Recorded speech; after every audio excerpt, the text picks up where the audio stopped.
بسم اللہ الرحمن الرحیم الحمد للہ رب العالمین والصلاة والسلام علی اشرف الانبیاء والمرسلین وعلی آلہ واصحابہ اجمعین، اما بعد۔ ہمارا جو تفسیر کا سلسلہ چل رہا ہے، آج ہم 23ویں پارے میں پہنچ گئے ہیں۔ سورہ یاسین چل رہی ہے۔ سورہ یاسین 22ویں پارے کے آخر میں ہے۔ اللہ تبارک و تعالی اپنے کلام قرآن مجید کی قسم کھا کر ایک چیز بیان کر رہا ہے، یاسین والقرآن الحکیم انک لمن المرسلین علی صراط مستقیم۔ قسم ہے قرآن حکیم کی، اے نبی آپ جتنے بھی انبیاء اور رسول اللہ تبارک و تعالی نے بھیجے ان میں سے ایک آپ بھی ہیں۔ انک لمن المرسلین، رسولوں کے جو گروہ اللہ تعالیٰ نے بھیجے، رسولوں کی جماعت جو اللہ رب العالمین نے بھیجے، ان میں سے ایک آپ بھی فرد ہیں۔ انک لمن المرسلین علی صراط مستقیم، اور یہ تمام کے تمام انبیاء اور رسول صراط مستقیم پر تھے، اور آپ بھی صراط مستقیم پر ہیں۔ اسی طریقے سے جتنے بھی انبیاء اس دنیا میں آئے وہ سب کے سب بشر تھے، انسان تھے، لہذا آپ بھی ایک بشر ہیں۔ اللہ تعالیٰ نے یہ کہا کہ جتنے انبیاء آئے اس دنیا میں سب کے سب انسان تھے اور سب کے سب نبی تھے، انہی انبیاء میں سے ایک آپ بھی ہیں، تو آپ بھی بشر ہیں اور آپ بھی نبی اور رسول ہیں۔ لوگوں کا عقیدہ ہے یہاں پر کہ لوگ یہ مانتے ہیں کہ آپ صلی اللہ علیہ وسلم بشر نہیں تھے، نور تھے۔ آپ صلی اللہ علیہ وسلم کو اللہ رب العالمین نے نور سے بنایا، اور نوری مخلوق کون ہیں؟ فرشتے۔ تو اللہ رب العالمین نے قرآن مجید میں کئی جگہوں پر اس چیز کی تردید کی ہے کہ آپ صلی اللہ علیہ وسلم بشر تھے، جس طریقے سے تمام انبیاء و رسول بشر تھے۔ اور انک لمن المرسلین علی صراط مستقیم، یہ تمام کے تمام انبیاء صراط مستقیم پر تھے، لہذا جنت تک جانے والا یہی راستہ ہے۔ جس شخص کو جنت میں جانا ہے وہ صراط مستقیم پر گامزن ہو جائے، سیدھے راستے پر آ جائے، اور سیدھے راستے پر آنا، قرآن اور حدیث کے مطابق عمل کرنا، تب جا کر کے ایک بندہ سیدھے راستے پر آ جائے گا۔ اس کے بعد اللہ تبارک و تعالی نے یہ ارشاد فرمایا وَكُلَّ شَيْءٍ أَحْصَيْنَاهُ فِي إِمَامٍ مُبِينٍ، وَكُلَّ شَيْءٍ أَحْصَيْنَاهُ فِي إِمَامٍ مُبِينٍ۔ جتنی بھی چیزیں ہیں، جتنی بھی چیزیں اللہ تبارک و تعالی نے پیدا کی ہیں، وہ سب وہاں موجود ہیں۔ کہاں؟ امام مبین میں۔ امام مبین کیا ہے؟ امام مبین کا ایک دوسرا نام لوح محفوظ ہے، اور اسی طریقے سے لوح محفوظ کا ایک اور نام ام الکتاب ہے، تمام کتابوں کی ماں۔ اللہ تبارک و تعالی نے انسان کی ساری چیزیں، بلکہ کائنات جب سے بنی اور قیامت تک ہر چیز اللہ تعالی نے اس امام مبین کے اندر، اس لوح محفوظ کے اندر اللہ تعالیٰ نے لکھ دیا ہے۔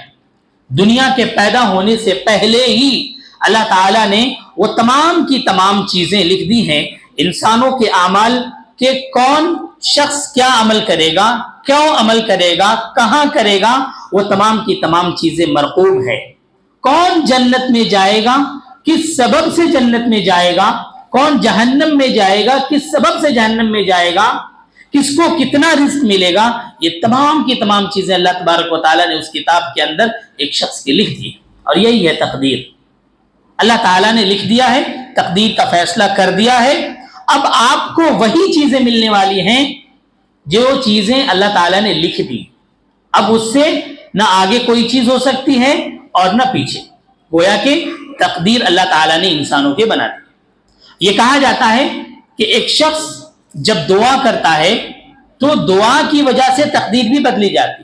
تو وہ چیز بھی وہاں لکھی ہوئی ہے کہ فلاں شخص دعا کرے گا اور دعا کرنے کی وجہ سے اس کی وہ چیز بدلی جائے گی، یہ چیز بھی لکھی ہوئی ہے۔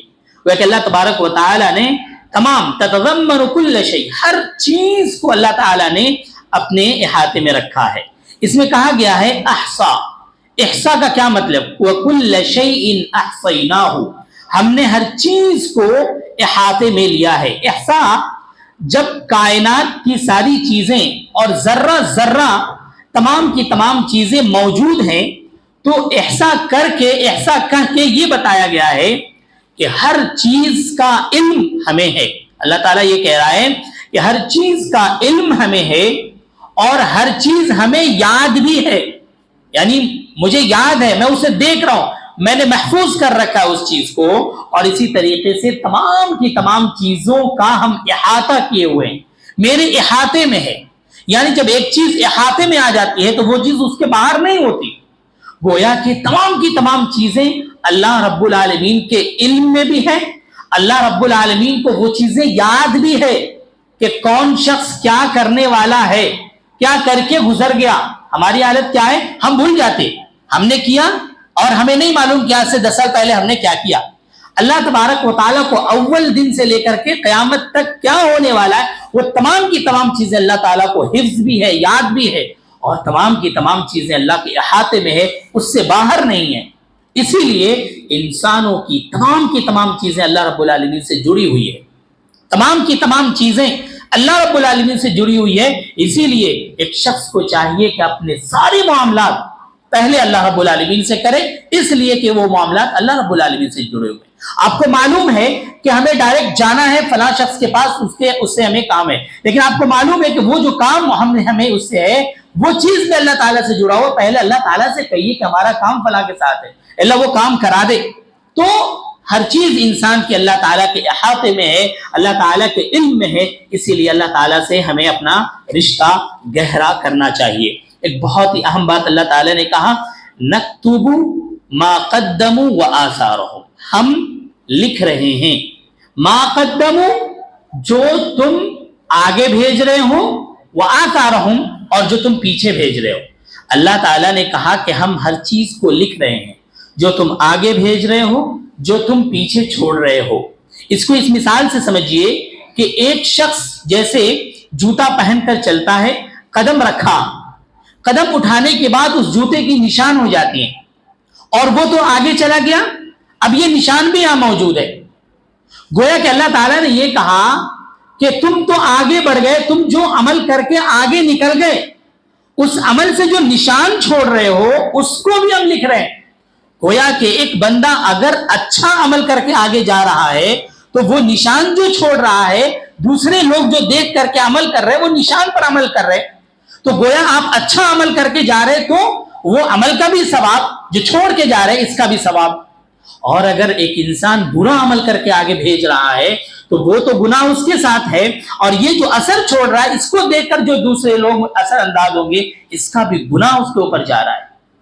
ہمیں اپنی زندگی میں بہت محتاط رہنے کی ضرورت ہے، اس لیے کہ ہم جو عمل کر رہے ہیں، ہم اگر غلط کر رہے ہیں تو ہمیں تو نقصان ہو رہا ہے، لیکن دوسرے لوگ بھی کہیں نہ کہیں ملوث ہو جاتے ہیں۔ اور آپ کو معلوم ہے کہ آپ جو کام بھی کریں گے، جیسا آپ رہیں گے ویسے آپ کی ذریت بھی رہے گی، اس کا اثر ذریت پر ہوتا ہے، بال بچوں پر اثر ہوتا ہے۔ اگر آپ نیک ہوں گے تو آپ کے بال بچے بھی نیک ہوں گے، آپ اگر برے ہوں گے، برائی کریں گے تو بال بچوں میں بھی اس کا اثر جائے گا، اور ان بال بچوں سے پھر ایک نسل در نسل وہ چیزیں چلتی چلی جاتی ہیں۔ اللہ تعالیٰ کہہ رہا ہے یاد رکھو میں لکھ رہا ہوں ان تمام چیزوں کو، جو عمل تم آگے بھیج رہے ہو اور جو تم آثار، جو چیز تم چھوڑ رہے ہو، ان ساری چیزوں کو میں لکھ رہا ہوں۔ اس لیے انسان کو محتاط رہنے کی ضرورت ہے۔ اس کے بعد اللہ تبارک و تعالیٰ نے کہا وَاضْرِبْ لَهُمْ مَثَلًا أَصْحَابَ الْقَرْيَةِ، اللہ تبارک و تعالیٰ نے اللہ کے نبی صلی اللہ علیہ وسلم کو حکم دیا وَاضْرِبْ لَهُمْ مَثَلًا أَصْحَابَ الْقَرْيَةِ، شہر والوں کا واقعہ بیان کر دیجئے۔ اس آیت کی تفسیر میں یہ شہر کون سا تھا، مفسرین اپنے اپنے انداز سے اس کو نکالے ہیں، بعض کہتے ہیں انطاکیہ شہر تھا، یا بہت سارے مفسرین الگ الگ، لیکن اصل یہ ہے کہ جب اللہ تبارک و تعالیٰ نے اس شہر کا نام نہیں بیان کیا تو اس کے پیچھے پڑنے کی ضرورت نہیں. اللہ تعالیٰ نے اللہ کے رسول کو کہا کہ آپ شہر والوں کا واقعہ بیان کر دیجیے. اب اس شہر والوں کا کام کیا تھا؟ اس چیز کے پیچھے پڑنا ہے ہمیں. وَاضْرِبْ لَهُمْ مَثَلًا أَصْحَابَ الْقَرْيَةِ. اس قریہ کے اندر یہ جو واقعہ اللہ رب العالمین نے کہا کہ بیان کریے کفار و مشرکین کے سامنے تاکہ وہ لوگ بھی اس واقعے سے سبق لیں، وہ یہ ہے اس قوم میں پہلے اللہ تبارک و تعالیٰ نے 2 رسول کو بھیجے اور وہ رسول اپنی قوم کو اچھی باتیں بتاتے رہے، لیکن وہ قوم ان اپنے رسولوں کی بات نہیں مانی. اللہ تعالیٰ نے ان دونوں رسولوں کی تائید کے لیے ایک اور نبی کو اللہ تعالیٰ نے بھیجا. 3 نبی اس قوم میں آئے اور یہ تینوں نبی تبلیغ کر رہے ہیں، لیکن ان انبیاء کی کوئی بھی بات ماننے کو تیار نہیں. اس کے اوپر سے ہر درمی یہ کہ وہ لوگ ان انبیاء کے قتل کرنے کی سازش کر رہے تھے. ایسے میں اللہ تعالیٰ نے کہا وَجَاءَ مِنْ أَقْصَى الْمَدِينَةِ رَجُلٌ يَسْعَى. جب یہ قوم بات نہیں مانی اور اوپر سے ہر درمی یہ کہ ان کو قتل کرنے کی سازش کر رہے تھے، تو ایک شہر کے کنارے سے ایک شخص دوڑتا ہوا ان نبیوں کے پاس آیا. وَجَاءَ مِنْ أَقْصَى الْمَدِينَةِ رَجُلٌ يَسْعَى. کہ ایک شہر کے کنارے سے دوڑتا ہوا ایک شخص آیا. اللہ تعالیٰ نے جو یہاں مثال دی شہر کے کنارے سے، شہر کے باہر سے، وہ بھی ایک شخص دوڑتا ہوا کیوں آیا؟ اللہ تعالیٰ اگر یہ اصلاح مقصود تھی تو شہر کے اندر ہی سے ایک شخص آتا اور جو بات بتانی ہوتی وہ بتاتا، لیکن اللہ تعالیٰ نے کہا کنارے سے، شہر کے کنارے سے، دور دراز سے ایک شخص آیا. اس میں یہ بتایا جا رہا ہے شہر کے کنارے اللہ رب العالمین نے کیوں کہا، جگہ کیوں بتایا کہ شہر کے کنارے سے، وہ یہ ہے کہ جو لوگ گاؤں کے کنارے رہتے ہیں، گاؤں میں رہتے ہیں، وہ لوگ اپنے زیادہ تر لوگ متوسط طبقہ کے ہوتے ہیں، غریب لوگ ہوتے ہیں، اور وہ لوگ حق بات کو جلدی قبول کرتے ہیں. جو لوگ گاؤں کھیڑے میں رہتے ہیں ان کا دل نرم ہوتا ہے اور اس نرمی کی وجہ سے وہ لوگ حق بات کو قبول کر لیتے ہیں. اسی لیے وہ لوگ اچھے لوگ تھے، غریب لوگ تھے، ان کے دل میں اصلاح کی ایک فکر تھی، تو وہ شہر کے کنارے سے اللہ تعالیٰ نے ان کو بھیجا. اور یسعا دوڑتے ہوئے آئے. یہ دوڑتے ہوئے کیوں آئے؟ چل کر کے بھی آ سکتے تھے. اللہ تعالیٰ نے دوڑنے کا لفظ کیوں استعمال کیا کہ شہر کے کنارے سے وہ بھی دوڑتے ہوئے آئے؟ پتہ یہ چلا کہ منکر کام کو روکنے کے لیے ایک انسان کو دوڑ کر جانا چاہیے. جہاں ہم نے سنا کہ منکر کام ہو رہا ہے، غلط ہو رہا ہے، تو جتنا جلد ہو سکے اس کو ختم کیا جائے، اس لیے کہ گناہ جنگل کے آگ کی طرح ہے. جب ایک گناہ معاشرے میں آتا ہے تو آگ کی طرح وہ گناہ پھیل جاتا ہے اور گناہ میں چاشنی ہوتی ہے، شیطان اس کو اور مزین کر کے پیش کرتا ہے اور لوگ جلد ہی اس کے اندر گرفتار ہو جاتے ہیں. اسی لیے جب منکر ہوتا ہوا دیکھیں تو اس میں سستی اور غفلت نہیں کرنا چاہیے، بلکہ دوڑ کر تیزی سے جو بھی ہو سکے، جتنا جلد ہو سکے اس منکر کو روکنے کی کوشش کرنا چاہیے. اسی لیے اللہ تبارک و تعالیٰ نے شخص کو شہر کے کنارے سے بھیجا اور وہ بھی دوڑتا ہوا کہ جاؤ دیکھو یہ قوم اپنے انبیاء کو قتل کرنے والی ہے، ان کو بتاؤ، ان قوم کو سمجھاؤ. کیا سمجھایا انہوں نے؟ قال یا قوم اتبعوا المرسلین. اے قوم یہ جو انبیاء تمہارے درمیان آئے ہیں ان کی بات مان لو. اب وہ تبلیغ کر رہے ہیں کہ انبیاء کی بات مانو. وہ قوم تو پہلے ہی سے بھیڑ تھی، ہر درمی تھی، تو انہوں نے کہا ہم کیوں مانیں ان کی بات، تم بڑا آئے سمجھانے والے. ان کی بات کو جھڑک دیا، کہا اتبعوا من لا يسألكم اجرا. اتباع کرو، ان کی بات مانو. کیوں؟ اس لیے کہ وہ تم سے کچھ لے نہیں رہے. من لا يسألكم اجرا، تم سے تو اجرت نہیں لے رہے. تو ایک تو یہ کہ وہ تم سے اجرت نہیں لے رہے اور تم کو ایک اچھی چیز دے رہے. تم جو گناہوں میں مبتلا ہو، تم جو ظلم کر رہے ہو، اس سے تمہیں ہٹا کر ایک ہدایت کا سامان تمہیں دے رہے ہیں، تم سے کچھ لے نہیں رہے، تو یہ تو فائدہ ہی فائدہ ہے. اگر کوئی شخص یہ مطالبہ کرے کہ میں تمہیں یہ چیز دے رہا ہوں، تم مجھے یہ چیز دو، تو چلو ٹھیک ہے کوئی بات. لیکن ایک ایسے انبیاء، ایسے لوگ جو تمہیں ہدایت اور اچھی بات، اچھی اخلاق تمہیں دے رہے ہیں اور تم سے کچھ لے نہیں رہے، اسی لیے تم بات مان لو اس کی. اور کہا اس کے بعد انہوں نے پیش کیا وما لی لا اعبد الذی فطرنی، ہم کیوں نہ اپنے اس رب کی عبادت کریں جس نے ہمیں پیدا کیا۔ ان لوگوں کو انہوں نے، یہ شخص جو شہر کے کنارے سے آیا تھا، سمجھایا ہم اپنے اس رب کی عبادت کیوں نہ کریں، ہمیں کیا ہو گیا ہے، جس رب نے ہمیں پیدا کیا ہم تو اسی رب کی عبادت کریں گے نا۔ عقل بھی یہی کہتی ہے جس نے ہمیں پیدا کیا فطرنی، اس کی ہم عبادت کریں۔ سمجھایا ان کو اور کہا یاد رکھو اگر بات نہیں مانو گے وَإِلَيْهِ تُرْجَعُونَ، اسی رب کی طرف تمہیں لوٹ کر جانا ہے۔ یہاں پر ایک اور غور کرنے والی بات ہے کہ کہا کہ ہمیں کیا ہو گیا ہے کہ میں اپنے اس رب کی عبادت نہ کروں جس نے مجھے پیدا کیا، اور جب یہ بات آئی کہ الیہ ترجعون، تم سب کو اس کی طرف لوٹنا ہے، یہ کہنا چاہیے کہ ہمیں بھی لوٹنا ہے، تمہیں بھی لوٹنا ہے، لیکن انہوں نے صرف یہ کہا الیہ ترجعون، تمہیں اسی کی طرف لوٹ کر جانا ہے۔ یہ بتانا چاہ رہے اللہ تعالیٰ کہ ایک مسلمان شخص جس کا ایمان اور یقین ہے وہ تو جائے گا ہی وہاں، لیکن تم جو ہر درمی پہ ہو، تم جو، میرا لوٹانا تمہارا لوٹانا مختلف ہے، ہم بڑے عزت اور اکرام کے ساتھ لوٹائے جائیں گے، لیکن تم اس طریقے سے نہیں لوٹائے جاؤ گے جس طریقے سے مسلمان لوٹائے جائیں گے۔ اگر تم اپنے ہر درمی میں اترے رہے، تم گناہوں میں رہے، تو پھر تمہارا لوٹانا یہ مختلف ہوگا، اللہ اپنے عذاب میں مبتلا کر کے تم کو وہاں لوٹائے گا، اسی لیے تم بات مان لو۔ یہاں اس واقعے سے ہمیں یہ سبق ملتا ہے کہ ہمیں ہر پل اصلاح کی کوشش کرنا چاہیے۔ اب اگر ہم اپنے معاشرے میں ہیں، سب سے پہلے تو یہ ہے کہ ہمیں اصلاح کی کوشش اپنے گھر سے کرنا ہے، اس کے بعد اپنے معاشرے میں کرنا ہے، اس کے بعد جہاں سن رہے ہیں کہ فلاں جگہ پہ برائی ہو رہی ہے، اپنے استطاعت کے مطابق آپ کو جانا ہے اور اس کی فکر کرتے ہوئے اس برائی کو روکنا ہے۔ یہ اخلاق اللہ رب العالمین نے ہمیں دیا ہے۔ قرآن حکیم میں غور کرنے سے بہت سارے ایسے اسباب اور دروس ملتے ہیں جو انسان کے دلوں کو جھنجھوڑنے والی ہوتی ہیں۔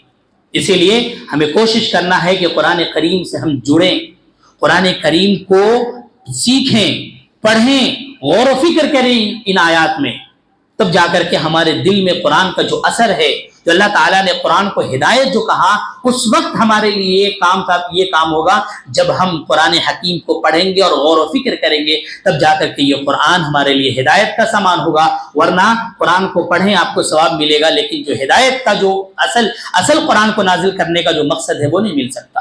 اس لیے یہ چند باتیں تھیں۔ اللہ تعالیٰ سے دعا ہے اللہ تعالیٰ ہم تمام لوگوں کو نیک بنائے، قرآن اور حدیث کے مطابق زندگی گزارنے والا بنائے، آمین۔ وما توفیق الا باللہ۔